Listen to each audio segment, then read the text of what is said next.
সরকারি কর্মচারীদের যে ন্যায্য দাবি আছে, তাদের পে স্কেল, বেতন বৈষম্য এবং তাদের জন্য মহার্ঘ ভাতা, এই সমস্ত দাবির প্রতি সদয় দৃষ্টি দেন। অবিলম্বে সেই সব দাবি নিয়ে আপনারা আলোচনা করেন, বসেন এবং আগামী বাজেটের আগে এই বিষয়ে উদ্যোগ গ্রহণ করেন। আমরা সরকারি কর্মচারীরা তাদের দীর্ঘদিনের দাবি আছে। 10 বছর ধরে কোনো পে স্কেল হয় না, তাদের বেতনের ক্ষেত্রে বৈষম্য আছে, গ্রেডের ক্ষেত্রে বৈষম্য আছে। এই যে 10 বছর ধরে পে স্কেল না হওয়া, বেতনের বৈষম্য, গ্রেডের বৈষম্য, পেনশন গ্র্যাচুইটির বৈষম্য, নানা ধরনের বৈষম্য আছে। শেখ হাসিনা সরকার তো জনগণের মাথায় কাঁঠাল ভেঙে দেশের অর্থনীতির অর্ধেক টাকা লুট করে দেশ থেকে পাচার করে দিয়েছে। সেই শেখ হাসিনা সরকারকে জনগণ রক্ত দিয়ে অভ্যুত্থান করে দেশ থেকে তাড়িয়ে দিয়েছে। আজকে এই অভ্যুত্থানের উপরে দাঁড়ানো যে সরকার, সেই সরকার দেশের সকল মানুষের প্রতি, তাদের দাবি দেওয়ার প্রতি, তাদের কষ্টের প্রতি তারা সুবিবেচনা রাখবেন, এইটা আমরা আশা করি।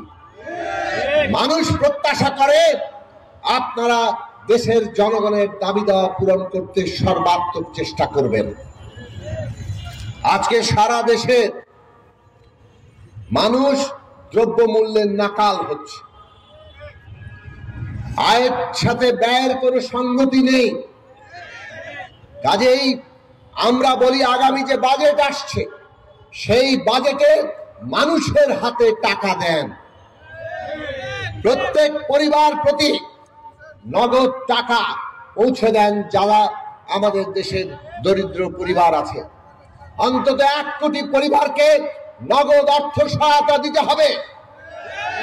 টিসিবির দোকান বন্ধ করা যাবে না, বরং এই যে 1 কোটির উপরে পরিবার আছে তাদের যথাযথ তালিকা তৈরি করেন এবং বিভিন্ন স্থানে টিসিবির দোকান তৈরি করেন। ট্রাকের পেছনে দৌড়াতে বাধ্য করেন না। মানুষের সম্মান রক্ষা করতে হবে।